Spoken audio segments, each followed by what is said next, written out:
himself getting passed by multiple cars, as I mentioned earlier on, so knew off in a very precarious situation, but he often finds himself in these places. He doesn't qualify as well as he races.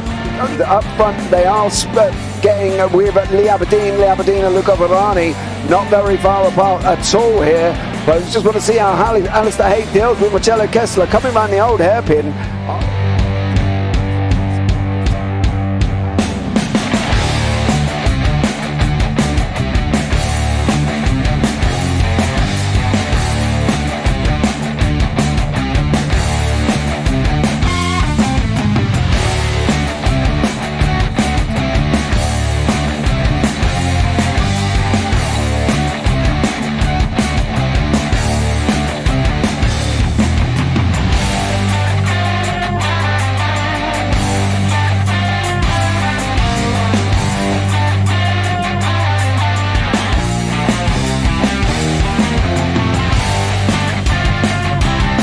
I would say it's not the best decision they've ever made, just not having done that under the safety car, really. Yeah, they're taking their pit stop strategies from Ferrari lately or something. What's going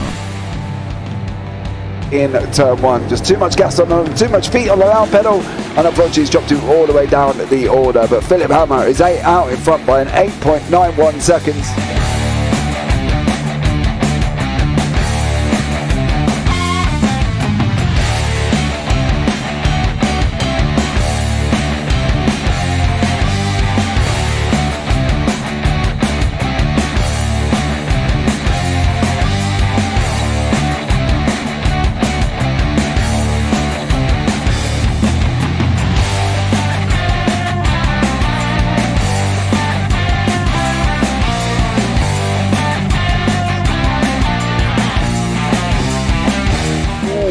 Dan Michael is a wall there, sir.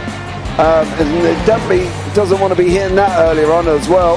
Difficult, the understeer is in the dirty air through that final corner because it's such a long corner and you get dragged off into the grass very easily. He'll have the slipstream down in towards the chicane. Peterson was briefly alongside, but that slipstream has saved him and kept him in third. Yeah, Varani now lost a little bit of time to Aberdeen, about half a second. Peterson is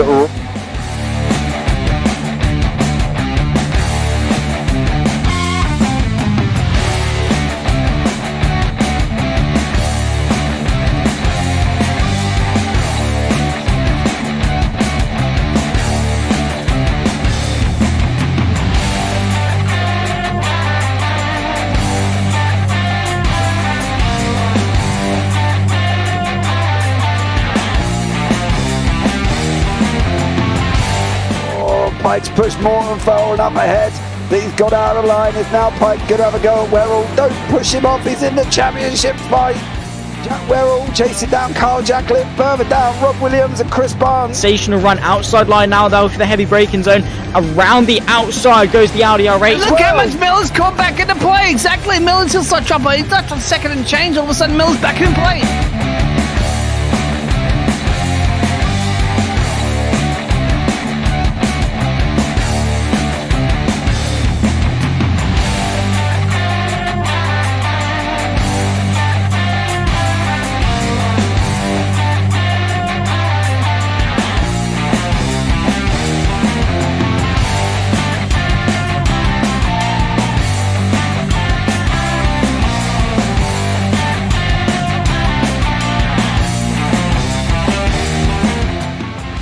Moving on to the back end of Phil Jocelyn. So there's been a lot of movers and shakers in this first 2 laps here for race. Absolutely serious racing league. Everybody's allowed to have fun. Yeah, it's all about the entertainment. So I hope everybody is enjoying themselves out there in the chat. We know that Ron is been enjoying himself watching. The Burger King machines off into the grass a little bit there as they're really bunching up now.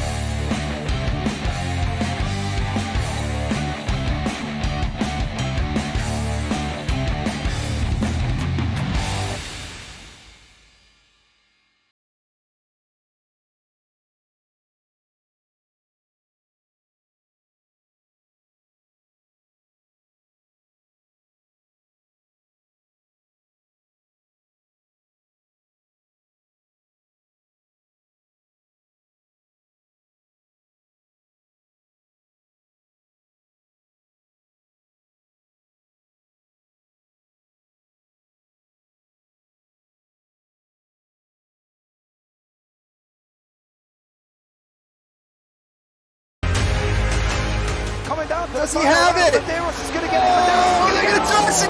Haven't got it! He's on the outside line though, going into the fastest corner on the circuit. Surely this can't work. Dominic Ligner has got a sensational run outside line now though for the heavy braking zone.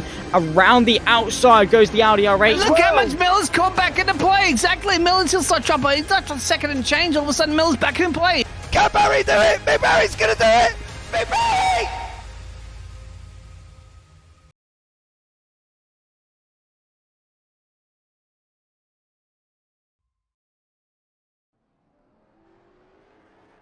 Good evening, ladies and gentlemen, and welcome to the Triple Bypass Showdown at the Fairgrounds, sponsored by Mark Hertzog.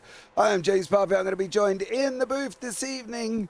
He returns, the man, the myth that is Kenton Sportec, and he's going to be joining me in the booth for this one. It's going to be an exciting one, I think. It's going to be an interesting one, and we'll be able to show you and get you all the action up to date here as well. Let's bring you currently with the scores. This is round 2. That after round 1, the top 10 at the moment are Justin Hazlitt out in front on 38 points, with Jared Jackson in second on 35. Mark Hertzog in third on 30, with Nick Howder on 29 points in fourth. Ben Harcombe on 28 points, Thomas Hazlitt on 27. Then you've got Michael Redding on 26, Mike Weeder on 25, Matthew Harmon on 24, and Ryan Hire on 23 points. Don't forget, guys, Triple Bypass League, 5 nights of racing. Sundays are Gem 4s, Tuesdays are here and they are late models. Wednesdays road racing, Thursdays is Xfinity, and Friday is road racing, which is the GT3 and GTP endurance series here. Tonight's sponsor is Mark Hertzog in that 57 car as well, who's come up with this amazing name of Showdown at the Fairgrounds. But let's bring Kenton into the booth. Kenton, welcome in, dear sir. Long time no speak. Thank you so much for joining us. Yeah, it's been a little bit of time, but yeah, I'm back for this one, and I'm excited to watch a lot of late model stocks do a lot of laps around Nashville, because it's a very fun track. It's, as you can see very, very clearly from that, very short track. These late model stocks, that's pretty much their specialty, so it'll be a lot of fun. I'm very excited to watch. Yeah, it definitely will be here as well. So we are in qualifying, which we have been for the last 40 minutes or so. So what the situation is with the late models, if you've never watched them before, is the lap times in practice set the starting order for the heat races. The heat races are 10 laps with no cautions. Heat race sets starting order for the main feature race, which is 110 laps. Heat race winner is awarded 3 bonus points. The main race is as published. Note, most races do not have tyre changes. Caution laps count. Lucky dogs and wave rounds on drive-through penalty at 16 incident points. DQ at 24. Double file restart, single file if 10 or fewer laps left in the race, and 2 green-white checkers there. Kenan, it's going to be a very interesting one, isn't it? Because they're going to have this heat race, I suppose, beforehand to set the grid for the feature. Now, that's not a normal conventional way that you see that done. Yeah, it'll be a little different. It's more of a road racing sort of thing, throwing those heats out there and kind of seeing how people go. But with these kind of fields, I mean, qualifying, yes, it's been a lot of time, but it being an open qualifying, because I think we said it was about 40-ish minutes that we've had, or 30 minutes. Yeah, something like that. Yeah, so with that, like it might still be a little harder to get a good representation of how fast some of these guys are. I mean, obviously you can see there are some fairly clearly ahead of other people in regards to their times, but it is still very, very, very close. So it kind of gives it a break, allows it to split up a little bit, while also not just having all of your super, super, super fast guys getting at the time right away, or being able to utilize a draft specifically, because I mean, obviously there's not a huge amount of draft on these, but there still is a significant amount of draft going through those straightaways and the corners, but also allows you to then take those, put them together into smaller groups, see who's really faster on race pace, and then throw them into a feature race where obviously 110 laps around short track is not long. Obviously they're 18.7 seconds to 19.25. Like, that's not a long period of time here to be going around this track per lap. So it kind of allows you to sort of get a better understanding of who's going to actually be fast at a pace and put them into a little easier order that way, because anyone can go bang out a really fast lap when there's a couple people around them. But if you're in an actual race, it's not always the case. Having 7, 8, 9, 10, 11, 12 cars around you, that can change things pretty quickly. Yeah, I think that's one of the things that people seem to forget as well. Qualifying is doing one thing and races are completely different. Let's bring you up the grid for their first heat here. Justin Haslett will be in first place with Thomas Haslett in second. Nick Howder in third with Louis Flowers fourth. Matt Hertzog fifth. Ryan Hyatt sixth. James Honeycutt seventh. Dave Pearson eighth. Then you got Mike Weeder in ninth. Grant Parker 10th. Anthony Sparaza in 11th. And Irish Aspie will be the first 12 cars out on track here. We can only but say Nashville Fairgrounds is not Nashville Super Speedway. It's not even remotely like the Super Speedway circuit, Kenton, and I think that's something bizarre to me. A short track and a Super Speedway in the same place. Yeah, it adds itself to a very different style of racing. I know a lot of what we see with BSC is going to be your larger tracks. You get the odd small, short track and things like that. But yeah, these late model stock cars. There we go. I can still talk, I guess. You all right? Yeah, exactly. Yeah, I'm all right. They are very, very geared at this kind of short track. You'll notice they're a very drastic drop down on that left-hand side of the front bumper, especially going over the hood, because they're made to be going fast, but not at high speeds in the sense of having, like, you're not going to see guys hitting 300 kilometers an hour or 180 miles an hour, stuff like that. They're a lot shorter. You're not hitting those kind of speeds because you're turning so much more frequently, even though it still is only 4 corners. So seeing the very drastic change in the kind of racing and stuff, it's kind of cool that Nashville has both at the same time, and you're kind of sort of able to see the very, very different stylings. And you can see it on the infield around the pits there. The very, very short track racing, which I believe they race modifieds on. It's not a super common track part to be using. I believe it is a 0.25 mile interior track. Well, it's a half mile or just over a half mile exterior track. So even more drastic change right there. Right, well, we have got these cars out on track. The pace car lights are out. We've got Haslett's up in front, Justin and Thomas. We've got 10 laps here as well. And are we going to get to the end? And who will take the vital bonus points here again this evening? Who's going to do it? Out of all of these wonderful cars, they don't have long, mind you. They've got 500 brake horsepower plus under their right foot. Who is going to take this victory? Sit tight, guys. Get your drinks, get your popcorn, sit back and enjoy some epic racing here once more. We've got today's sponsor, Mark Hertzog, in this first heat as well. So a big shout out to Mark for sponsoring this evening's racing, allowing us to come in and broadcast what should be a very interesting 110 laps. But let's get this up and running and underway, and it is Justin Haslett out in front at the moment. Nick Howder has got the second place there with Thomas Haslett on the outside.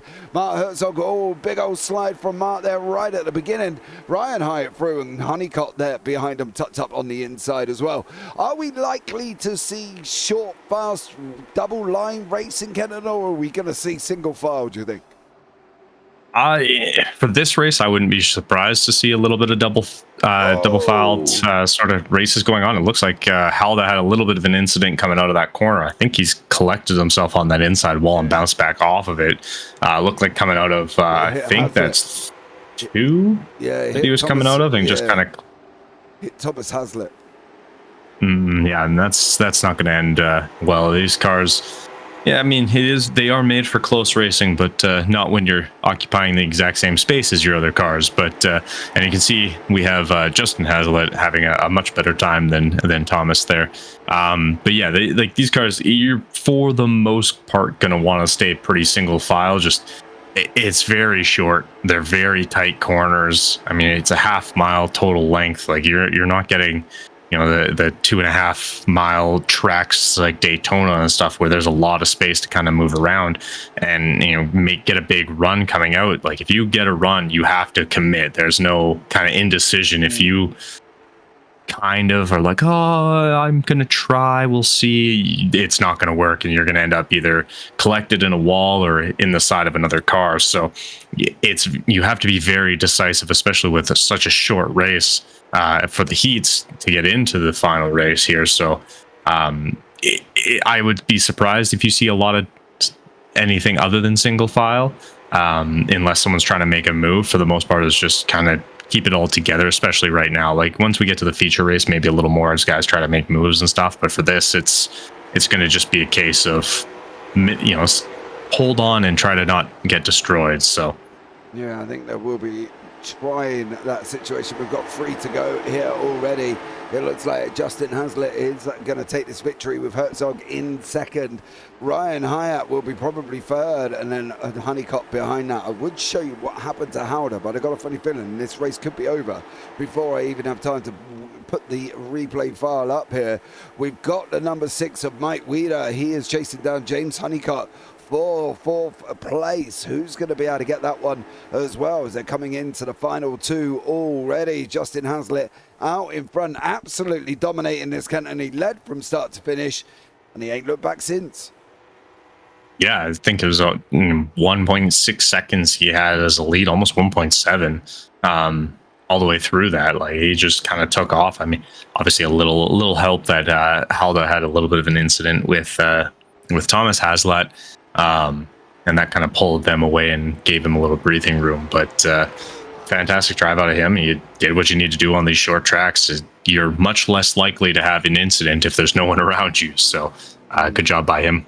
Yeah, absolutely cracking job. Goes and takes that victory. Justin Hazlitt is the winner in the first heat here as well. Let's bring you up the grid for heat number 2. Jared Jackson will be on pole with Brian Dickens. Sid Kashishian in third. Jeff Slaughter 4th. Thomas Hood Jr. 5th. Al Corey 6th. Ben Halcombe 7th. Ward Fisher is in 8th with John Campbell 9th. Randy Jeffries in 10th. Matt Harmon and then John the Nodge Crutchley in that final place. Here are the results from Heat 1 here at the moment. It was Justin Hazlitt, Mark Hertzog, Ryan Hyatt, James Honeycutt, Mike Weeder, David Pearson, Iris Ashby, Anthony Speraza, Grant Perker, Thomas Hazlitt, Nick Halda, and Louis Flowers is the last one there as well. On to Heat 2 we go, Kenton. Thick and fast action taking place here this evening, and they're not short of coming out on the grid straight away. It's, well, here's another one for us. Yeah, there's not a lot of break time in between. It's dissect it quick and move on. Yeah, exactly. Get it done. Read the grid. Read the results. Right, next one, boys. Off we go. That's it. Yeah. So, but Jared Jackson again out in front here with Brian Dickens and Jeff Slaughter there as well. Still love Jeff's name, Jeff Slaughter. Ugh. I like the fact that he's Canadian, so he's my go-to. Exactly. He's your pick. I should cheer for the hometown boys. Slaughter's gonna slaughter him this evening, or is he gonna not do that as well? JC John Campbell is here as well, the Australian. Bless JC with Randy Jeffries and Matt Harmon. John Crutchley did not start this evening's heat race, so let's get this up and running. Jared Jackson makes his jump right at the beginning as they go into one, coming out of two now, and now it is a Jackson, Dickens, there goes Slaughter, 19. Kishishin. Whoa, Yep. JC. Oh, There's a lot involved with that one, and unfortunately a few of them are going to have to go back to the pits, no doubt, as well. Randy Jeffries and JC may have just gotten away with it, but it is Al Corey with Jeff Slaughter, Dickens and Jackson, your front ones there as well. We've got to have a, how did that happen? Did he just get loose on the way out? no, the 45 gave him a little bit of a bump coming out of it right there, yeah. And I believe the 45, that's Al Corey, unfortunately got him collected. And these short tracks, the other downside to them is those straightaways are not wide. It's pretty tight going through there. And if you come back up the track, which unfortunately for Kishishian, he had no option. He was basically a passenger in his own car at that point. He's just trying to hold on to the brakes as best he can, and you're going to come straight back across that track, unfortunately, and collect at least one other car. And it looked like he got it, I think, about four cars total in that. He figured it'd be easy just getting them all. You know, he decided it was a strike night at the bowling alley, and that's exactly what he's done here, because we are at the Fairgrounds, of course, and they do have bowling at the Fairground, and albeit not, you know, 10-pin bowling, but they do have bowling. It's like wooden things that you throw a wooden ball at, mind you. So Sid Kishishian did go bowling here, and it took Thomas Hood, Ben Harkham with him as well, and I believe Randy Jeffries was in the pit lane. I don't think JC John Campbell has been in the pit lane, mind you, but yeah, he was also involved in it all at the same time. 5 to go here. Al Corey trying to get past Jeff Slaughter, Brian Dickens, nowhere near Jared. It seems to be getting out that half-second mark there, Conan, and they don't seem to be closing in. Yeah, and I mean, it's largely due to the draft not being as viable in these kind of races. Just with how short the track is, you're never really full throttle very long. It's, I'd say, maybe for 3/4 of that straightaway, which is already not very long to begin with, and then you get into the corner, so you can't really rely on the draft. So if you are able to kind of hit your spots and, you know, hit that apex perfectly in every single time, you have a good shot of pulling away if the person behind you is even slightly off, because they're just not going to be able to kind of reel you back in along those straightaways nearly as easily as it would be at somewhere like, you know, Nashville Super Speedway or anything like that, where you have a little more time coming out of that corner to kind of fix any mistake going into that corner. So and obviously, like we've talked about, if you're able to get out ahead, it's going to make life a lot easier. You have less issues to worry about of other people around you. So, I mean, if, again, get that jump off real fast and you'll be good to go. Yeah, and it looks like Jackson has here as well. He's got the jump. He's going to come over the line. He's going to take the victory in the second heat there as well. And Jared Jackson comes over. And your winner with Brian Dickens, Jeff Slaughter, and Al Corey right behind him there as well. Let's go, JC. Al just murdered someone. Al Killer Corey, says Matt Perazini there as well. Don't you start, Matt. Don't you start. We know what nickname you've got, dear sir. We don't want to be bringing it out in the middle of the broadcast now, do we? Here either. So, right, here are the results for Heat 2. Jared Jackson in first, Brian Dickens in second, Jeff Slaughter in third, Al Corey fourth, Ward Fisher fifth, Matt Harmon sixth, JC John Campbell seventh, Randy Jeffries eighth, Ben Harkham, Thomas Hood, Sid Kishishian and John Crutchley there at the back end of the field. Let's bring you up the grid for the main race here as well. Justin Hazlitt will be on pole with Jared Jackson second, Mark Hertzog third, Brian Dickens, Ryan Hyatt, Jeff Slaughter, James Honeycott, Al Corey, Mike Weeder, Ward Fisher round out the top 10. David Pearson, Matt Harmon beyond that one.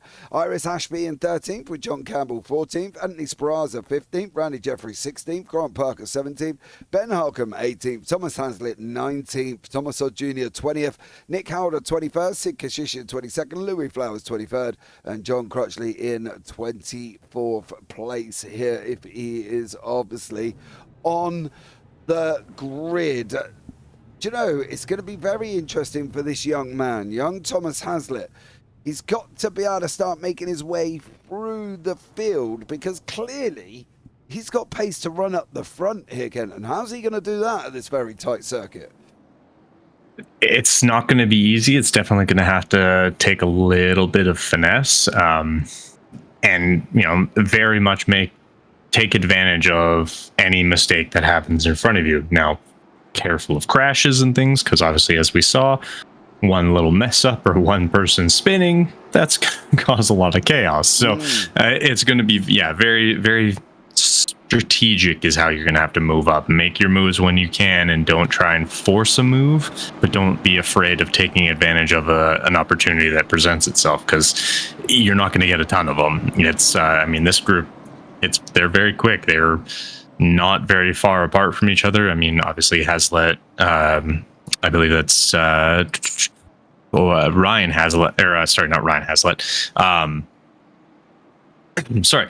27 car there, like he's quick, so you got to stay close within him. But everybody else, I mean, they're very close together. So it's going to be just make your moves when you can, take advantage of little opportunities, and just kind of make the best of what you can do through there. Yep. Well, this is what they've got to do, and hopefully they will manage to get this done. We are up and running, and it's green.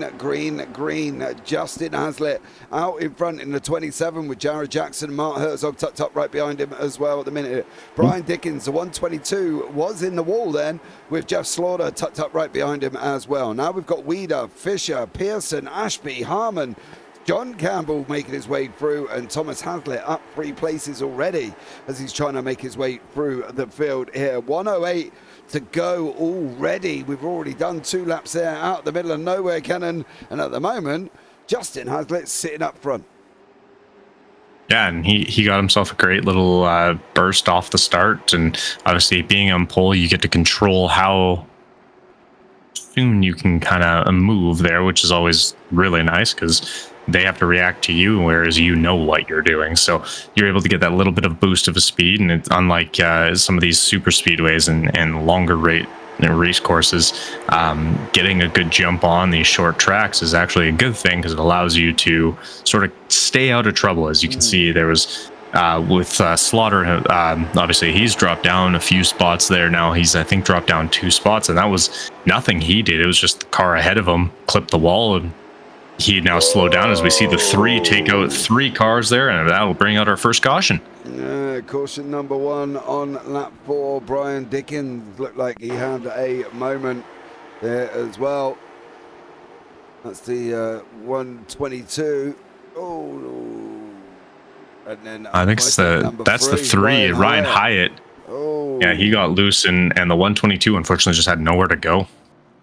Ryan Hyatt there bringing out the first caution of the evening. But as you say, him sliding did not make it very easy, did it, really? Because the problem is it's not very wide, it's not very long, and it kind of just leaves you nowhere to go. You know, Ryan Hyatt there in the number 3 up front.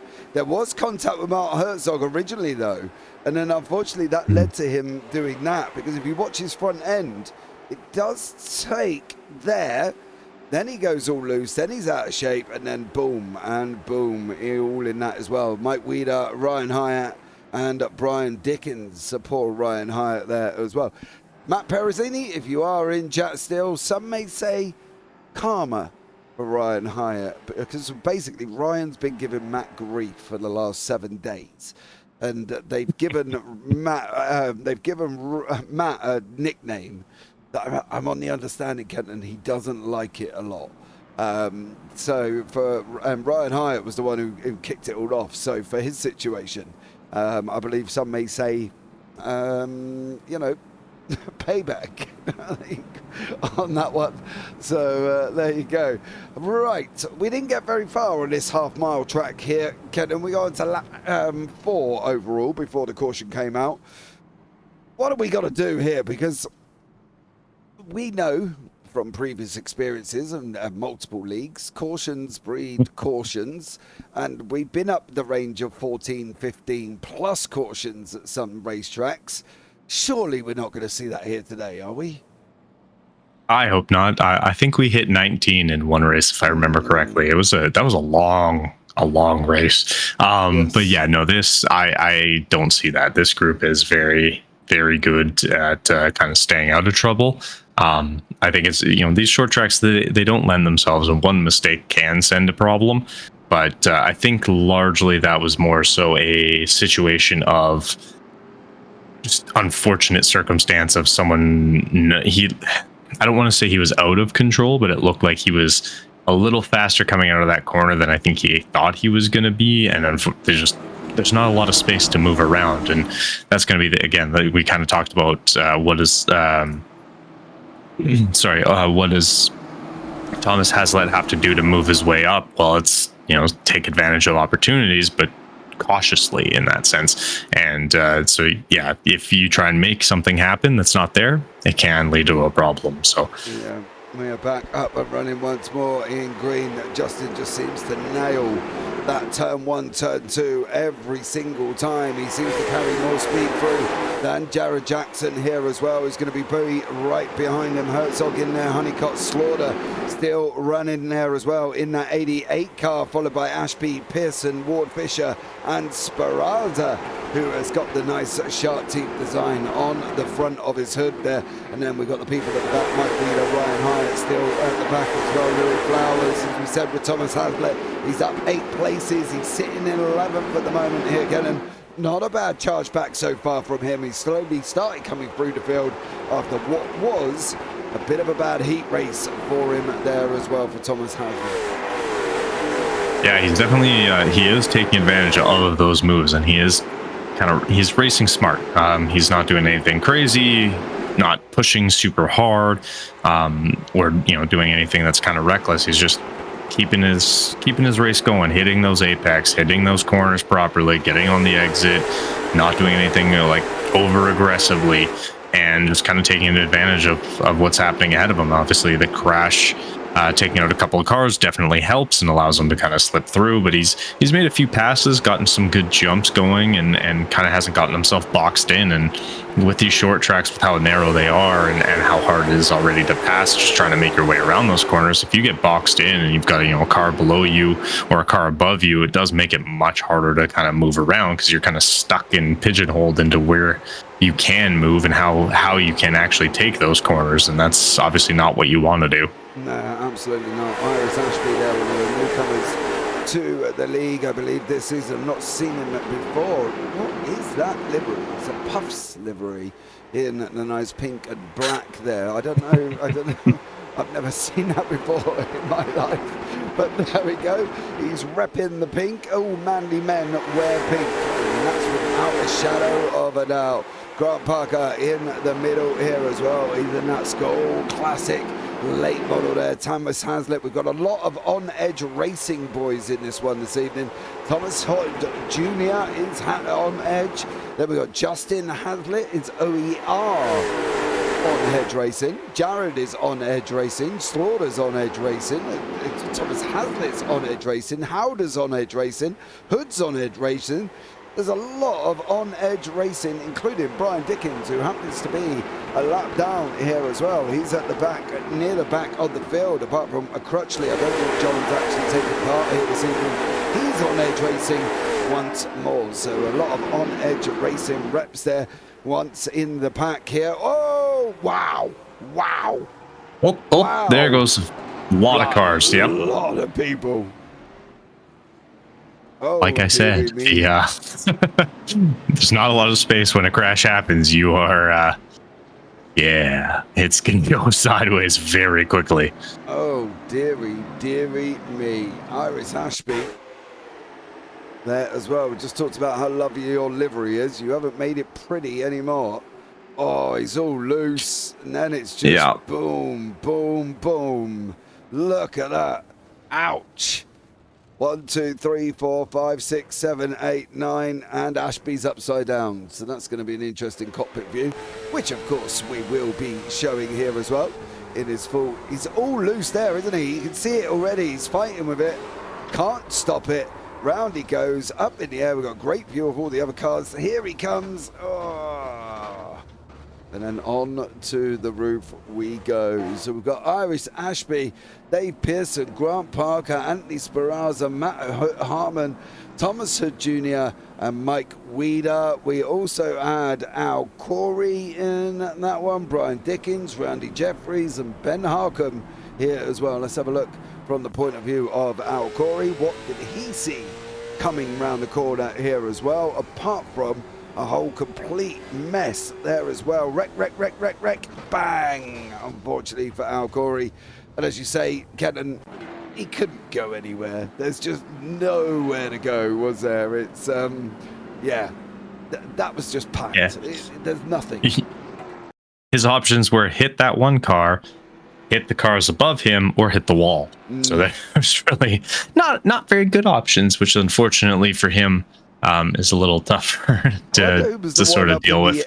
Who was the one up in the air? Was it Dave Pierce? No, I think it was Speranza. I think that was the 816. Yeah. I think that's because Speranza lifts somebody up in the air, I believe, as well. And I think he and then I think he got lifted up. Yeah. So there he is there. So there's one car that goes up, and then he goes under and into the back of this, and then he's suddenly his back end goes up too. Yeah, so there's a whole there's a whole bundle of not going well. No, we're literally in the car there. We're almost at the driver's seat as we're just perched on top at that point, bubbling around quite happily. So that was the how can we put it? That was the quite chaotic version of what could happen here. If there was a big one, that would be the tone. I think that has just set the tone of the big one. As you can see here as well, we'll keep an eye on that 94. Up in the air, up in the air, up in the air, and then bang, a couple of other people go up, and unfortunately it is just chaos there. Looking at that, obviously the 94 was the start of that, obviously, as we can see. I think what actually caused him to create that situation was... let's get it under green. Let's get this running. Colin, didn't last long at all here. We're back racing. 24 laps down of 110. That leaves us a complete 86 left on the clock. And we've got a couple of people, Brian Dickens still in the pits. Ashby's a lap down, Parker's the lap down, but judging by the fact of what we've just seen, that could come back here as well. Speranza's car, well, it's not looking healthy there, Ken. No, it's not. I will give him the utmost in credit, though. So if that shark mouth design is actually part of a... I saw it, and then he goes around. So, well then. Now I do get to talk about it. Unfortunate there, but yeah, so it's actually part of the A-10 Thunderbolt 2 air fighter, an American Warthog. Basically, it was a fighter pilot or a fighter plane in the American Air Force, and that was the same exact design that they had on the nose of those. And it looks like the 15. I think that's Halda. Yeah.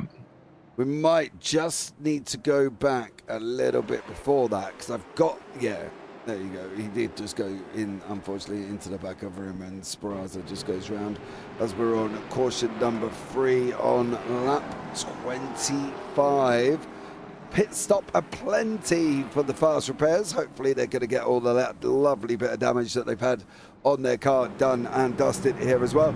The Nashville big one, says Matt Perezzini. It definitely was, with about 10 cars involved there as well on lap 27. I believe that's Grant Parker getting his lap back. He will go round there as well. So once more we will get up and running. Here comes the other cars. That moment just reminded me of Days of Thunder, where we got to beat the pace car, go, go. Sorry. Yeah, I've done that. I've been in that situation. You're like, floor it, just gun it, I don't care. Yeah. Gotta beat the pace car. Yeah, no, it's always the worst. But what I was going to say about the last caution, second caution, not this one, for the 94 car, it was on him. But if you looked, and I know we probably won't even bother going back to it, but Slaughter actually had moved down as he was starting to get a run. So I think he tapped his brake or lifted a little more than he was expecting to, trying to make sure he didn't run over Slaughter. And unfortunately, I think that's what caused that first one for him to lose it and kind of get loose. That last one, start caution 3, it looked like, I believe, Speranza had gotten a little loose and was trying to correct it. So he had lifted, and I don't think Halda had expected that. And that's what kind of caused that one as well there. Yeah, absolutely. Dickens is in the pits and has been for nearly 6 minutes. Ashby's in there, who's been in there for nearly over a minute. Howder's on his way out now. He will come around and join the back end of the field.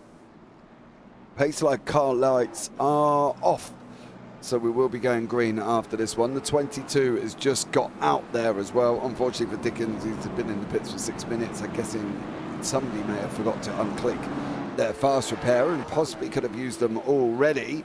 But let's get this racing back up and running here as well. We're still going to go double file. I'm surprised at the double file. I thought it might have been single file, but we are going to go double file restarts once more. Led by Hazlitt, Jackson, Slaughter, Hertzog, Honeycott, and Thomas Hazlitt, who's up 13 places there, sitting in 6th place. You can see him there, the third on the back on the left-hand side. He was at the back end of towards the back end of the field, but cautions and incidents and accidents has done him well. For Thomas Hazlitt, and he's moved his way up 13 places there as well. Great driving from Thomas. This is not ideal what's going on in the middle there, as JC at one point was out on a 3 wide scenario with the cars underneath him there, Kenton, as well. I wouldn't recommend 3 wide at Nashville. No, that's it just doesn't seem like a good plan all the way through. And I mean, in terms of Hazlitt there making his way up the track and getting himself, he's now in P6 there. 90%, I'm almost guaranteeing that 90% is the correct number on this, even though I just made it up, of NASCAR or of any kind, as we see a crash in the back, is survival and just staying out of trouble. And he's done a fantastic job of that, and that definitely helps. That does not help either car. He could have taken being him on top of each other. Yeah, he could have took him into the pits there. That would have been nice. I don't know how they do that. If this is where it all went wrong, how did you end up getting involved with each other there as well? It's just not an ideal scenario.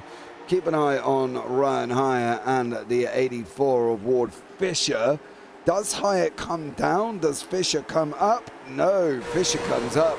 Then we're going to collect him, and then we're going to take him for a little ride there as well, as we lift him off the ground and just run him around with us there, Kenton. So, yeah, great driving from them guys there as well. And poor old Ryan Hyatt has had a bit of a rough start to this evening's racing here as well. And unfortunately for him, Speranza's Harcum's in the pits, Howder's still in the pits, Dickens is still in the pits, and he's been in there for over 8.5 minutes, and he's sitting quite a few laps down, mind you. Everybody else has done 34, so he's done 50% of everybody else's laps here as well. Poor Brian Dickens, he looks like he's in a little bit of bother here. Yeah, he's not having the best of days. There's I think he was involved in that first crash, and either he missed hitting that safety or fast repair, or he was involved in the second one, and the big one there. And it looks like he actually might be coming out now.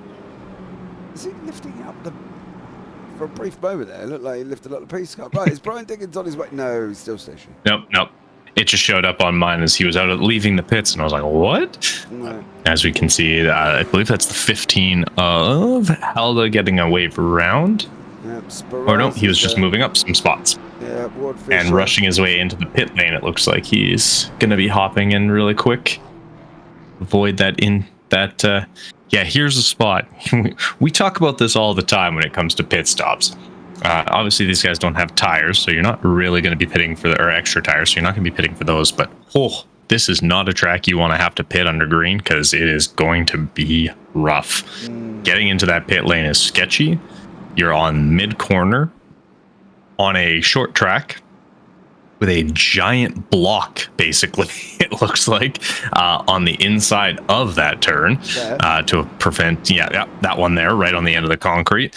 Not the best track to have to enter into the pit lane on full speed. So, if you can avoid it, do it. Avoid it as much as you can. Yeah, I would probably go with that one. Oh, excuse me. Bless you. Thank you. Go and avoid that one as best as you can here as well. You don't want to be doing that any more than you really want to be sat in there. Brian Dickens is still sat in there. Dude, you know, you're going to be, the race is going to be over by the time you come out, young sir. Could have been sat down with a blanket over you by now and chilling out, but there we go. He's staying in, he's persistent, 11 minutes down here, spent 11 minutes in the pits, lap 38, out of 110, and once more we go, and Hazlitt again, watch his entrance speed into one, it's so much quicker than anybody else behind him, that he opens up nearly 2 to 3 attempts already on the corner of one. Hertzog trying to go up the inside there as well. Thomas Hazlitt underneath him, currently in 5th place. Slaughter's coming up once more in front of these guys. Honeycott and Weeder also battling around Hazlitt 176, not allowing him through. He's still keeping him on that outside line as well. Does now relinquish position, and he is tucked in there as well. Great racing from Thomas Hazlitt. Almost ended up losing his back end to Honeycott there as well, but a great race from Hazlitt so far. Thomas, that is. Yeah, I mean, both of them, really. They're both having fantastic races. But yeah, Thomas is, he's kind of picked his way through and kept out of trouble and taken advantage of the fact that a couple of cars have not had the most ideal of days. But no, he's having a fantastic race, which is great. Yeah, absolutely. I'm interested to see how they get on with these tyres. Grant Parker's come out and said he's hoping he can make it on the tyres due to the fact that he got meatballed per tyres twice last season. So he's hoping he can survive on tyres. I know there's been a couple of others as well. Jeff Slaughter's come out and was saying about, is anyone selling any extra tyre sets here this evening? And if so, where does he send the money for him? So they haven't got it, but they all seem to be worried about it. I think that's the thing. Al Corey messaged me before, and obviously, as we said, he said that it's going to be a bit of a rough one on tyres and tight on fuel. You know, there's a lot of things that could go wrong here, I think. Yeah, there definitely is. I mean, obviously, it makes it a lot tougher to have good close racing and preventing getting loose or even getting tight when your tires are very dead very quickly. And I mean, short track racing it's not the easiest on tires. You have to be very careful with throttle. You have to be very careful with how you're dabbing the brakes. If you're just lifting, when it comes to fuel, I mean, we've seen some pretty incredible fuel saving runs in the past and things like that. So you do have to be smart about how you're utilizing that. So there's a lot of factors that come into play, and it requires kind of forethought. These kind of races, especially 110 laps. I mean, we're almost at halfway already, but you still have to go into this race with some kind of an idea of how much fuel you're burning per lap. And, you know, that doesn't have to be exact, but at least close, so you can kind of understand, okay, how much fuel do I really need? Am I going to have a chance to be able to hop in and grab a couple extra liters with a few of the safety cars we've had? Yeah, you will. But if you don't have to, obviously, the longer you can go, the better off you're going to be. So it's all pre-planning and being prepared for kind of anything and everything, and so far we've seen a lot of anything. Well, we've seen a lot of something, and you know, the cars up in the air, and you know, people over the top, and Ryan Hyatt just deciding that he wants to go around collecting into people's cars and letting them run around on his roof. So we've seen a bit of everything here as well. And you can see the racing just hotting up and hotting up and hotting up. Pearson and Weeder swapping positions. Weeder on the inside line on that number 6 car there as well. He's not being allowed to have that in full inside. Pearson's keeping his nose on the outside there as well. These guys managing to make this two. Oh no! All day. That was all day that was coming. He just come in way too tight. And you can't you can't come across someone. The gap might have been there, Thomas, but it wasn't enough for you to come in on. If you have a look, JC gets a run up the inside on the 117, and before you know it, there you go. All she wrote for caution number 5. It was kind of an interesting one because it looks like Hood was just following the race line, which is outside inside. You're not doing a whole bunch of trying to stay low, and it kind of looks like the 117 JC John Campbell. JC, okay, yeah, it looks like he didn't cause it either. It was just kind of a weird spot where he's coming down at the same time that he was kind of going up a little bit to get on the exit of that corner, and I think it was just a little bit of a crisscross that they weren't expecting on either side there. So hopefully didn't do. I don't think that Hood had any damage because I don't think he touched the wall there. So at least that's a bonus. But he's just gotta. He's in and out. Flowers is in and out. Harkham's in and out.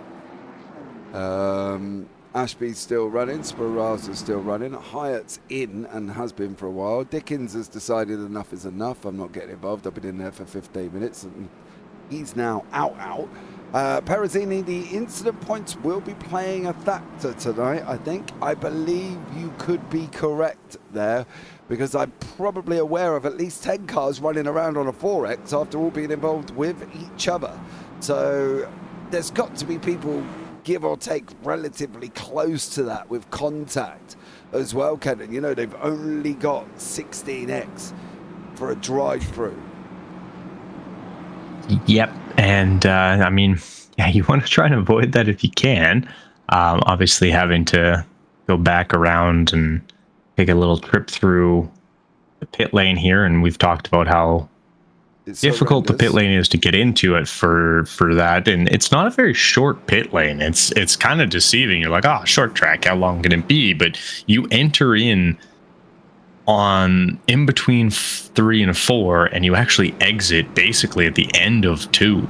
Like, it's a long pit lane to have to drive through. You're almost doing half the track just in the pit lane, and pit lane speed is usually, pretty slow. So you want to avoid that as best you can. Yeah, they're normally round about 50 mile an hour. Some places are a little bit more slower, should we say, than that as well, around about 35. Is Thumbstick running? I don't believe he is. There's somebody on a controller that we named Thumbstick the other day. In the GT3s as well. I can't think of his name. Who was it, Thomas? I don't think he's here, though. I don't recognise the name, but I can't think of who it actually was. But it was somebody Thumbstick, we were calling him. By the end of the broadcast, bless him. But we are going to be up and running green. It's going to be out in front. Hazlitt's going to take the whole shot into one once more. Stellar job with Hertzog, Slaughter, Thomas Hazlitt and Honeycott. Thomas up 14, sitting in 5th. We've got these guys rushing towards us here as well. What a sight to see.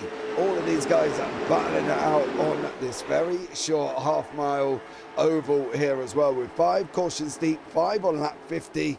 We've got, what have we got? 57 on the clock here, 110 to go. We're at least 53 out of where we should be, but everybody battling away there. Al Corey's in there, Ward Fisher, who took a ride on Ryan Hyatt's bonnet a little bit earlier on. Ben Harkham in the 78 car. Don't forget, massive shout out to Mark Hertzog, who has sponsored this evening's racing there as well. Mark sitting in at 57 in 3rd place currently at the moment, with Jeff Slaughter sat up right behind him. Yes, it was Tyler Thumbstick Merritt. He is not here. I cannot see him here either. So there you go. So still some great action taking place. Great side by side here, Kenan. 59 down, 1:10 to get done here this evening, and these guys so far 5 cautions deep. Yeah, it's 1 per 10-ish. we're doing okay. Could be worse, I guess. And I just took a Yeah, I just took a quick look, and it's actually 30 miles per hour, the pit lane speed limit through here. So if you're given that drive-through, it's going to put you, as Matt Berzini says, guaranteed a lap down, I think borderline on 2, and it looks like Slaughter makes a little contact with the wall there. Just trying to say hi to some of the fans standing near the wall, I guess. Yeah. But yeah, get a little close there. Not what you want. No, definitely. Bumping walls, not fun. No, definitely not there as well. As we've seen it quite happen here as well. Thomas, you missed a great crash earlier on. A 10-car pile-up here as well at Showdown at the Fairground. Once more with Al Corey sitting in the back. He's alongside Grant Parker, who's worried about tyres. He's come out and said he's hoping he can make it. Matt Harmon there trying to go underneath him in that 28 car here as well, with Ward Fisher and Randy Jeffries right behind him, who's been caught up in a couple of things here this evening. Mark Hertzog still chasing down in third. Jarrett Jackson with Justin Hazlitt out in front, mind you. I didn't realise that the combined IR of the two up the front with Justin and Jared is nearly 12k. So they've got an average of 6k, give or take, between the two of them. 6.1k average between Jared Jackson and Justin Hazlitt here as well. So these two are definitely no slouches in this in these cars here. Yeah, it's pretty solid ratings to be having, and very much clear of, I think, pretty much everyone else running. I think the closest I can see is Thomas Hazlitt in 33 is what I'm seeing as the next closest one. So yeah, there's quite a discrepancy in iRating, and obviously these guys, that's their oval rating specifically, so they kind of know their way around an oval car once in a while, and you can definitely tell. I mean, they've had zero issues this entire time, though. It looks like Jackson might be trying to make a move finally. Oh, is he going to bully off the inside, though, Kenton? That's a problem. Is Justin Hazlitt going to allow him to have that inside line? Jackson's, as he comes across there as well, nearly takes his nose off once more. We've got Justin out in front. We've got Jared Jackson behind him in the 51. These guys going to be battling out. Hertzog's going to be trying to close in.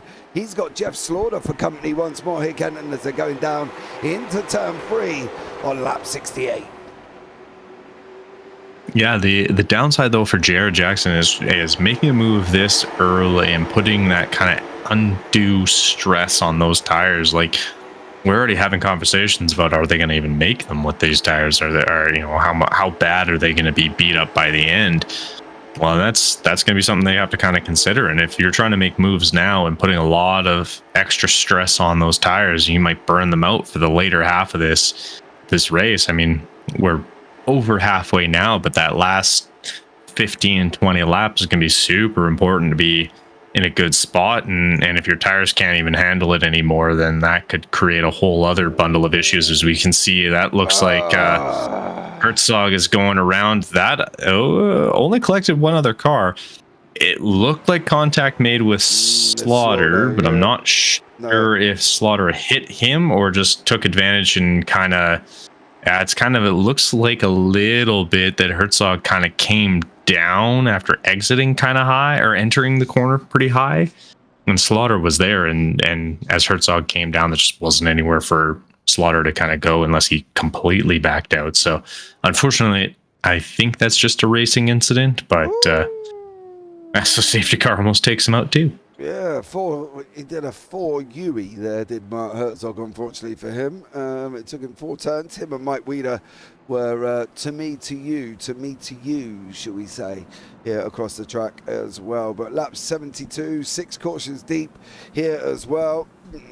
Well, there we go. Let's hopefully can get this done and dusted without too many more of these wonderful cautions here as well. I think that's Irish Ashby's going to get the wave around. Here he comes now. So Irish Ashby is off and running. He's going to be on catching up. Well, he's not catching up on the lead lap, mind you, but he will be able to get at least a lap back on where he was before. Don't worry, young sir.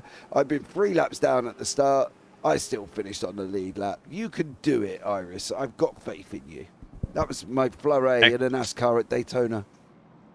Yeah, I was just going to say, I did the Daytona 500 last year, and Started on pole, got spun out, was down 5 laps, worked my way back up to first place before I got taken out again and finished down by about 20 laps. So you definitely can work your way back up, but obviously you want to try and stay out of those incidents, but not always are you able to. That's on soon, isn't it? Daytona 500. That's in February. Yeah, early February. I'll probably run it again and get taken out much the same and move on from there. I might even do them. I don't mind a bit of NASCAR. Oh, is that going to be? I'll hop in and cast it for you. Just yours. No one else's race. Just your race. Or maybe I'll spot for you. Ooh. Too many ideas. I've done a fair bit of that. Yeah, it runs from the week of the 13th right the way through to the 18th. So I've got plenty of days where I could slot in a 500 run. Especially with my lonely oval rating, I'm going to be in. I could be on there for about 6 hours. There you go. That's all you need to do, right?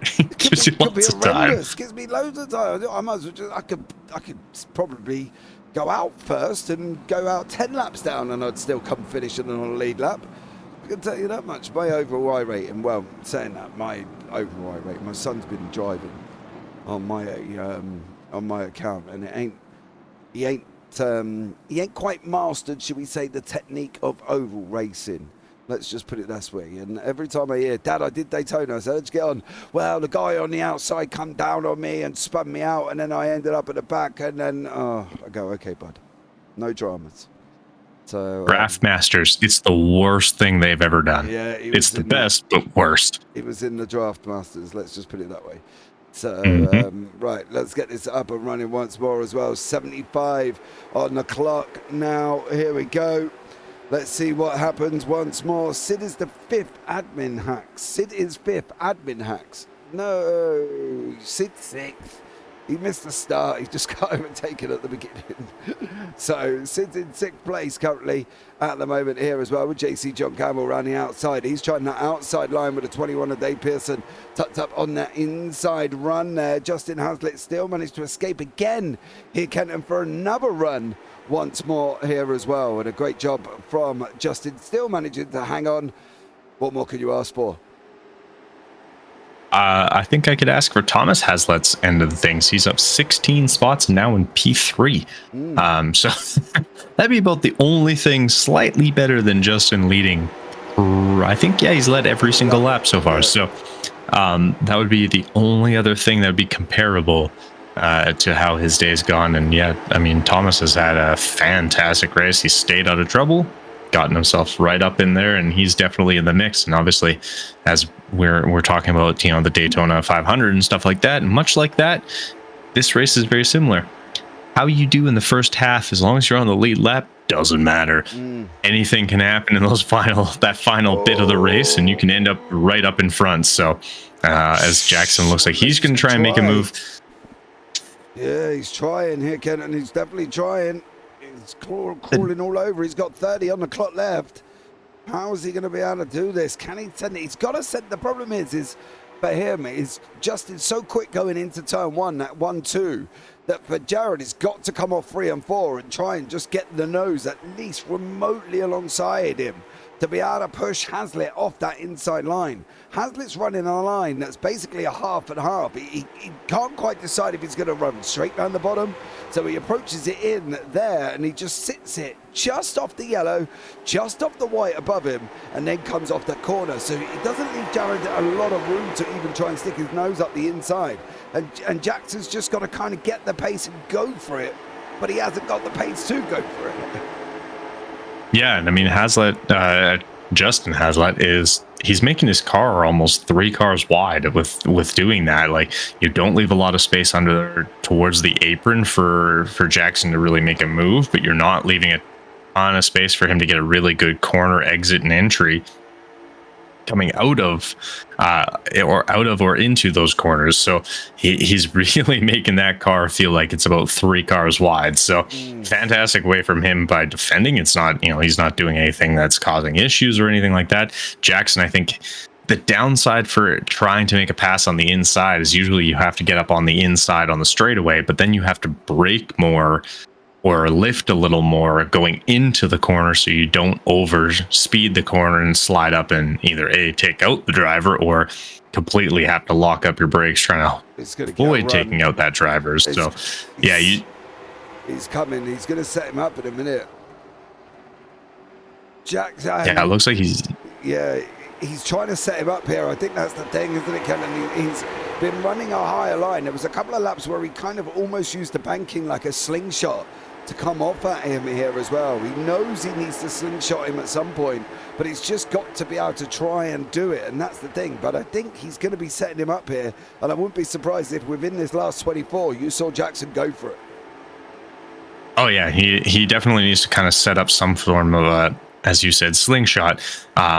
As most people remember, he's got to bust out the old shake and bake. Use that slingshot, get a good run coming out of one of the corners, and just use that draft, what little of it there is, to kind of pull himself right close. And I mean, like I said, he's got to get like you said, he's got to get his nose inside going into those corners, because otherwise he has free reign and he can kind of dictate where Jackson gets to go. So it's definitely something he needs to kind of make a move on. But obviously with 22 to go, he's got some time, but not a lot. Yeah, definitely not there as well.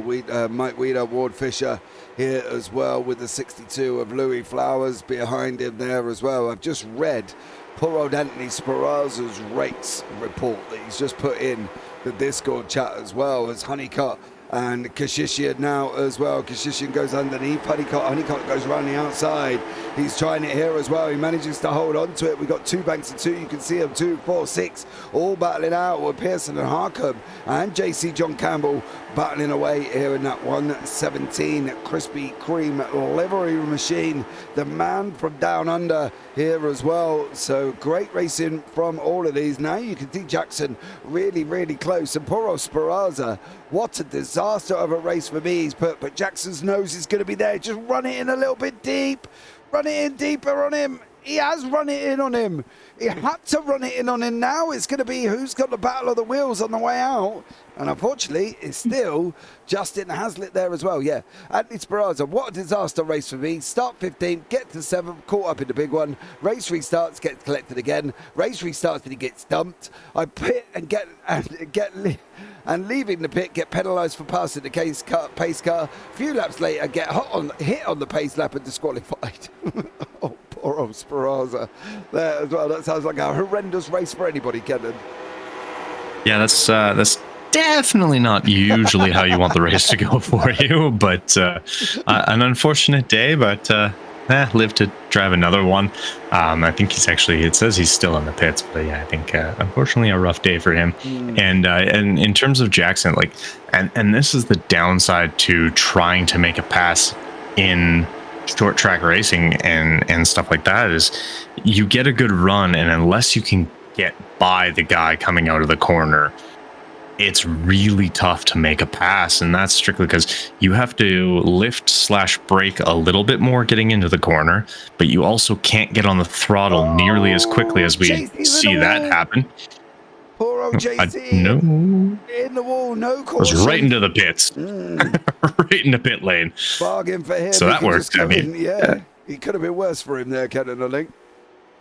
Definitely could have been in a worse spot for sure. But once you get beside the car, you can't come out of the corner as quickly as someone who's a little higher than you. So the hard part is inside is your shorter lap, so you can actually get ahead. But the outside lane at that point then can get on the throttle faster going out of the corner, so they're able to pull ahead a little faster and get out ahead of you. So it's a really, really tricky spot. You need to almost get fully alongside coming out of, or before you even are trying to exit the corner. Otherwise, you're not going to be able to make that pass stick. It just makes it too hard. Can he run the walk? Got a funny feeling there as well. Was that Sid? Where are you, Sid? It was Sid. Yep. Yeah. Sid here as well, unfortunately. And it looks like Honeycott, yeah, just... Oh, Ooh, that's Corey and that's a couple more Hertzog. cars. Corey and Hertzog involved with that one as well, unfortunately, for them two. Let's have a quick chat, if we can, here as well, with Mark Hertzog in that 57. Today's race sponsors just got caught up in caution number 7. Mark, can you hear me? Yes, sir. How you guys doing? Oh, not bad, sir. How are you? It could be better, but, you know, it is what it is. Short track racing. Yeah, it was up in third at one point, looking possible for the win, and then lap 70 wasn't good to you. Yeah, I don't know if he got me or it was a little bit of net code, but yeah, just enough to get me to go around, and then from there trying to make my way back up from the back. And I thought I got around the 19 when he spun, but I think the 45 might have just clipped him when he was trying to miss him. Yeah, that was Corey and Kashishian as well, unfortunately, on that one here as well. Today's race sponsor, Mark, thank you so much for sponsoring today's race. Anyone you want to give a quick shout out to here before we let you go? Just all the guys here at TPB for putting on some great racing. You guys are doing some nice broadcasting for us. And as always, I got to thank my wife for letting me come out here and spend some time with you young gentlemen. Oh, you definitely have better thank that wife, mate. Otherwise, you're on a sofa with a dog. Yeah, buddy. Right, Mark, take care, bud. Catch up with you soon. You too. Take care. Admin on admin. I think I also need to... Go on. Yeah, saw that. I was gonna say, I think I also need to thank my wife for letting me be here. I think we all do. Yes, I definitely do, because my wife puts up with me doing this 7 days a week, at least twice a night at some nights. So, you know, she's only next door as well, because I had to move my office upstairs because there was we've had a bit of have a shift around. So she's now next door in a house made of paper thin walls. So yeah, it's all big going off in my house. Yeah, it's gotta be careful. Gotta thank the wife. Yeah, always. Yep, absolutely. So there we go. We've got this 8 to go now. Admin on admin violence. We did Kashishian and Hertzog and Corey battling it out. Yellow flag there. Barney's still waving. I swear that man's muscle in that right arm must be huge by now. You'll see 100%. 100%. You're going to see it one day, aren't you? Literally, they'll meme him or something in iRacing, and they'll put him with a massive right arm, like a Popeye arm. That would be funny. I want to see it. 100% now. Absolutely, I do as well. I fully agree with you. Here currently. Right, we've got 7 to go. We're going to be going over the line, getting this one up and running now once more. And we've got Hazlitt, Jackson, Hazlitt and Slaughter. And the two Haslitts, Thomas there as well, gained 16 positions. It's going to be up and green again. We are going to be back racing. 6 to go. Jared Jackson's going to try and run the outside line this time. You can see the amount of pace that Justin just carries into one. I cannot believe he can go into one so much faster than some of the others. There's got to be a caution. There's got to be a caution. Oh, poor old Mark. I just literally spoken to you. Oh, check up. Check up, check up, check up, check up, and then, ooh. Wasn't even the car we expected it to be. No, Al Corey on the outside, just giving people a little bit of a murder here this evening, unfortunately. There. So Al starts it all off, and then Mark's caught up, and then poor old Sid. That's it. Al Corey kicking off caution number 8 here as well. Seems to be getting a little bit excited. Does our very own Mr. Corey as well. What did Perazini call him? Al Killer Corey? Al Killer Corey, yeah. Al Killer Corey. Right on time. Absolutely. Killer Corey striking again there, unfortunately. He's well with it, isn't he? Tonight, poor old Al. He's not in chat, which is a little bit annoying. Where are you, Al? I think he's got to be in admin chat, hasn't he? It drives me crazy when they go off and do that. I can't never pull them in and talk to them. So there you go. Poor old Al Killer Corey doing it once more as we're going to be on literally, I think this could be our first GWC, isn't it? Because we're going to be, unless we go green, about 2 to go. I'll be very surprised. It's going to be at least, 2 to go. Yeah, and they're going to be single file as well in the restart because we are within that last 10 laps here. So that's going to be very advantageous for Hazlitt. There we go, Hazlitt, as he's going to have that advantage of not having the car. The bottom left-hand side. I know. Okay, I'm just checking. I can read. All right, I'm just checking. That was all. Okay. Yeah, it definitely is. But yeah, he's going to have that extra advantage of not having the car starting beside him, and being able to kind of very much dictate when people are going, because obviously that's going to be hugely advantageous going into the final couple laps. And I think we are going to go green, white, checkered, and this will be your first one. Yeah. So we've only got 2 attempts at this before we finish under the pace car. We don't want to be finishing under yellows. We want to get some racing up and running. The problem is Jackson knows what he needs to do, but he just can't do it. It's just the speed that Justin carries into one doesn't allow Jared to get into one quick enough up the inside. I think Justin's got so much pace going in there.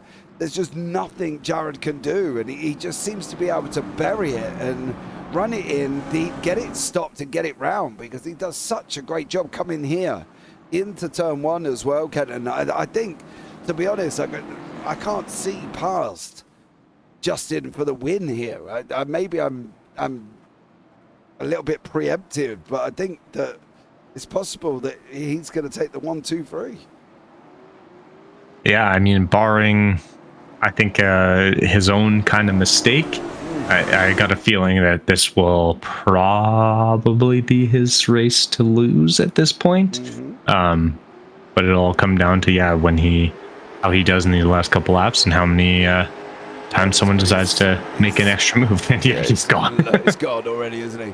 He has gone here as well. It looks like Justin Hazlitt could wrap this up as long as there's no dramas towards the back end of the field. Don't forget, on to the final lap we go. Oh, nearly.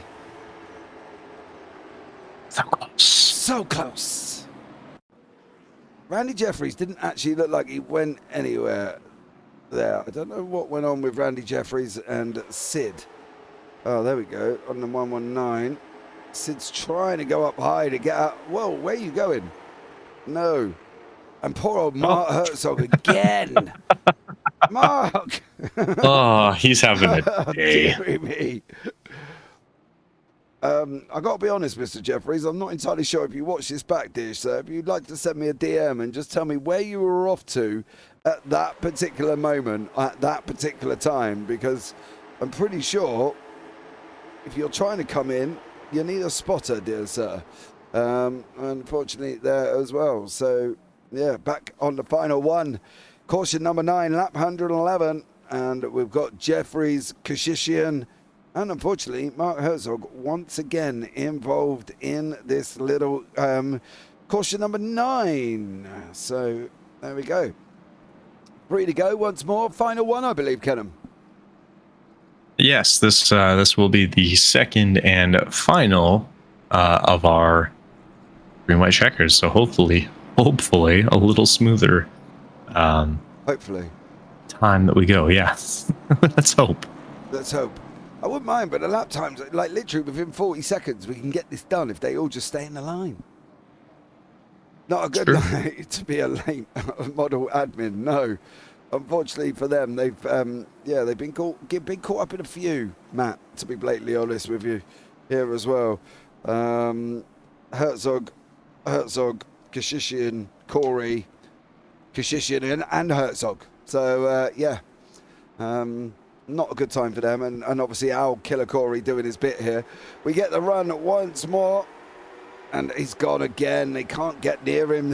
Justin Hazlitt has moved that way. We've got the Hazlitt in at number 75 as well. That is Thomas. But we've got Justin there, the number 27, doing a jump already. We're coming round now. Are we going to collect this one? We are on the final lap of the race. That is it. the final lap of the race. There's been an incident at the back as well, but there's no yellow flags on the final lap.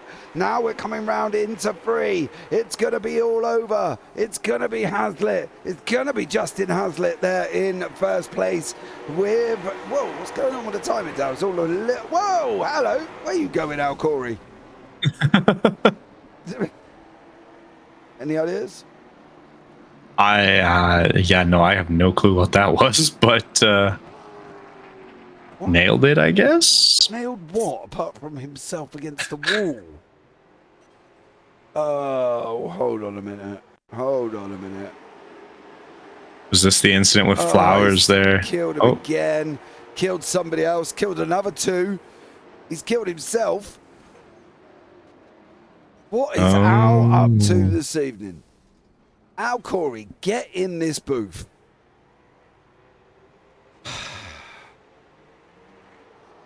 I mean, at least he took out the top guys after the race, but oh, and more, and more, and more. Well, that's one way to end a race. Yeah, I'm just going to send him one simple message here as well, and hopefully he will read that message and come and jump in to the booth. I feel we may need to have a chat with the one, the only, the killer Corey here as well. But Justin Hazlitt is your feature race winner with Jared Jackson in second, and Thomas Hazlitt, who battled his way all the way up from 19th. He was and finished in third place. Great job from him. James Honeycott in fourth, Nick Howder fifth, Ben Harcombe sixth, Jeff Slaughter in seventh with Dave Pearson and Ward Fisher eighth and ninth, Iris Ashby in 10th, Grant Parker 11th, Matt Harmon 12th, Louis Flowers 13th, Mike Weeder 14th. Then you got Mark Hertzog 15th, Al Killer Corey 16th, Randy Jeffrey 17th, and Sid Kashishian down in 18th place. Then John Campbell, Andy Speranza, Thomas Hood, Ryan Hyatt, Brian Dickens, and John Crutchley, who did not start this evening's racing. Let's have a chat. We'll go in reverse order. We're going to start off with one of the Haslets, and it's going to be Thomas I'm going to have a chat with first as well. The man started in 19th place after not having such a good heat race. He battled his way back like the gladiator that he is and finished in third overall. Thomas, welcome into the booth, dear sir. How are you? I am doing good, That was eventful. Yes, it was. I mean, I had a huge blunder in the heat race. I tried to stay on the outside. I just jumped in the gas too soon and looped it and went all the way to the back. Yes, but let's go out on a positive here, Thomas, as well. You battled your way back through the field, gained 16 places, took advantages of the 9 cautions that we have had. You know, as evenings go, it was a bit of a roller coaster.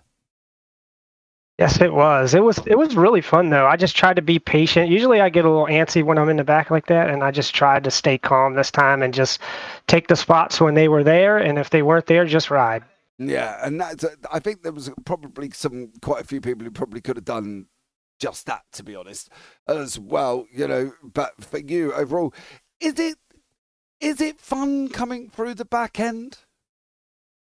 Oh, yeah, it's definitely fun, but it's definitely nerve-wracking as well. I mean, there was several wrecks that happened in front of me, and I'm blocking the brakes up to miss them. But, yeah, it's scary, but when you end up with a decent result, it's a lot of fun. No, it definitely is there. Well, sir, it was a decent result for you as well, coming through the field into that third place there, bud. Anyone you want to shout out before I let you go here this evening? Oh, yeah, I'd definitely like to thank my wife for letting me deal with this obsession that I have. I'd like to thank On Edge Racing. I'd like to thank Jared Jackson for some paints that he's done, Jeff Slaughter for some of the paints that he's done, Tom Hood, David Pearson, my nephew is running now, just the whole On Edge Racing crew. Everybody works together. I'd like to thank you guys. Y'all doing a great broadcast. And you know what? This league needs to get a little bit more notice. This is actually a really good league, really good drivers. Everybody's respectful. I like it. Awesome stuff, Thomas. Well, thanks so much for your kind words there, buddy. And we look forward to seeing what you can do as the season goes on, bud. Thank you, and I'll see y'all again in a couple weeks. Take care. Right, let's have a chat with the man who just must have got sick of staring at the back end of Mr. Justin Hazlitt for the whole entire race. He tried everything. He even tried throwing things out the back of the window to try and put Justin off here as well. It didn't quite work. He had one opportunity, and unfortunately Justin come back round the outside on him here as well and took the victory in the end. But he did finish in second place. He stayed out of the 9 caution carnage. Let's have a chat with Jared Jackson. Jared, welcome into the booth, dear sir. How are you? Doing well. Good. Did you enjoy that? Yeah, it was a fun race. Me and Justin always race each other close.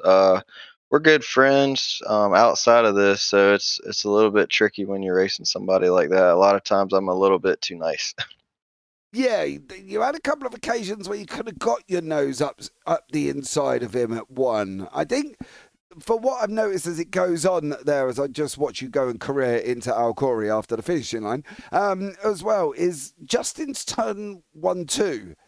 He just seemed to carry so much pace, and he used it a lot of times as an escape away from you. Did you ever think you were going to be able to get there? Yeah, I mean, a track like this, qualifying first is definitely, to your advantage. This track here, you kind of want to run the outside. You want to save tires for these long events like this. So it was a little bit of like cat and mouse game throughout the race, trying to save tires. I tried to pass him quite early because I was just trying to kind of surprise him, but he's a smart driver, so he tried to like kind of pinch me down, and I wasn't okay with using that much tire quite then, so I just kind of waited a little bit longer. Yeah, definitely did there, sir. Well, you went backwards and forwards. You must have got sick of staring at his back end, I've got to be honest, here as well. You tried your absolute most to try and get past there, Jared. Going onwards and upwards, though, for you, what's the season's aspirations in the late models? I'll try to run as many as I can. I have a few business trips for work that's going to put me out of town, so I'm going to miss a few events, but I will try to run as many as I can and try to do the same thing I did last season and prevent Justin from winning every single event.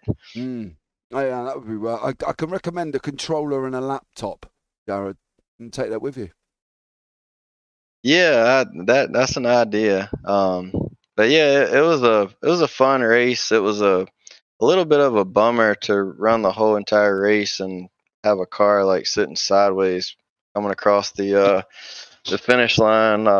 It's not easy to run the whole event with 0 incidents, so it's kind of a bummer to catch one after the race. Yeah, good old Al Corey on that one. Jared, thanks so much for joining me, bud. Anyone you want to shout out before I let you go?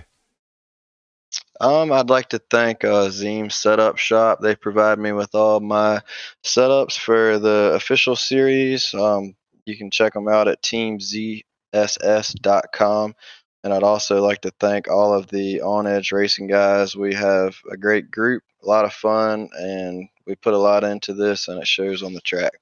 Yeah, awesome stuff, Jared. Thanks so much for joining us there, buddy. Look forward to catching up with you soon. Yes, sir. See you next week. See you later. Right, now we're going to have a chat with the man that led from green to checkered. He stayed out of the way. He kept Jared Jackson behind him. Everything Jared had, he reflected back like the gladiator that he is. Let's have a chat with Justin Hazlitt into the booth. Justin Hazlitt, welcome in, dear sir. How are you? I'm doing well. You're always doing well after a win. It always feels good to continue the streak. So I think that's 2 back-to-back, and hoping right now to keep it going. Couldn't poor old Jared just couldn't get past. You had an answer for everything. Yeah, we usually are on somewhat similar strategies, and that kind of ends up biting them a little bit, because then it's just a battle of who managed their tires that little bit better, and it's usually hard to pass in the fixed setups.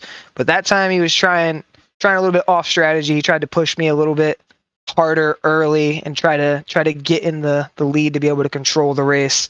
So when I was trying to back the field up, he would push, because there's a pretty big variance in speed, depending on whether you're trying to save tires or not. I think me and him both ran like an 18.5 at the last lap, when the majority of the race we were only running like 19 1s and 2s, so over a half a second.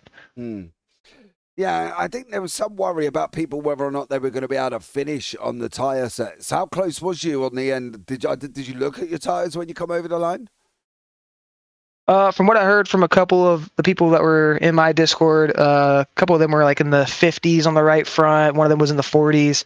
I was still 71 on the right front and 76 on the right rear, so I still had plenty to play.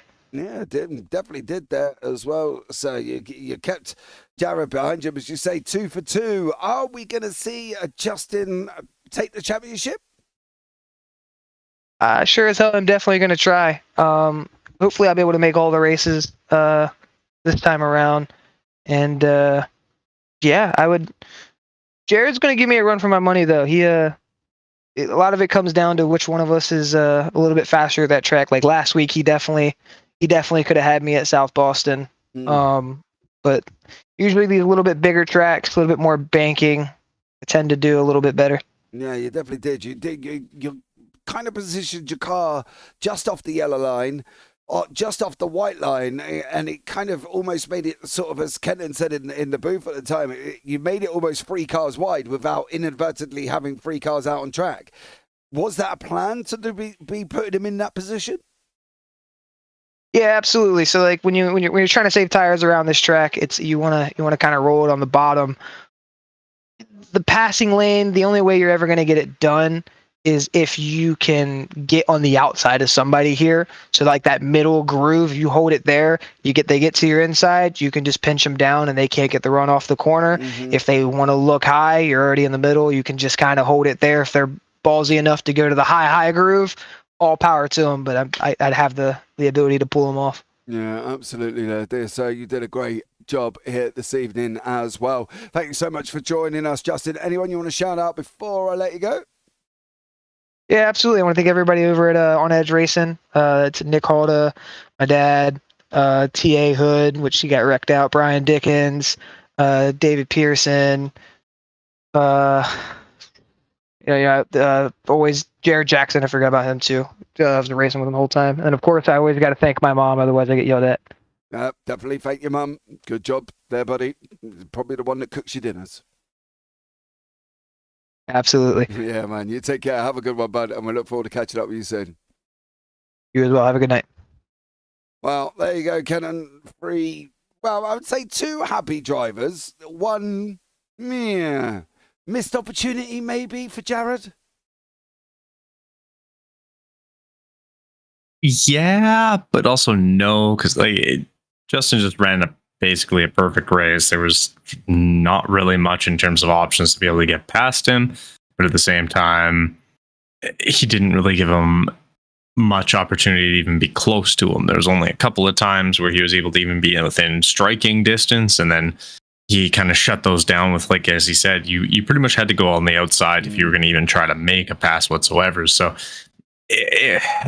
I'd say not really a missed opportunity so much as Justin just ran the perfect race for that. So yeah, absolutely. We'll see how it goes going forward. Yeah, absolutely. It's going to be an interesting one here, guys, as well. Don't forget, we're going to wrap this up for this evening as well. We've got plenty more racing coming up on the JPB YouTube channel. So like, subscribe, and turn on all the bells as well, and do all that other fancy jazz that is absolutely free. It's amazing as well. Thank you so much for joining me. I've been James Parfitt alongside Kent and Sportac for the evening as well. And as always, guys, from us up here in the booth, take care. Have a great week. And you never know, we might see you on the track sometime. Good night.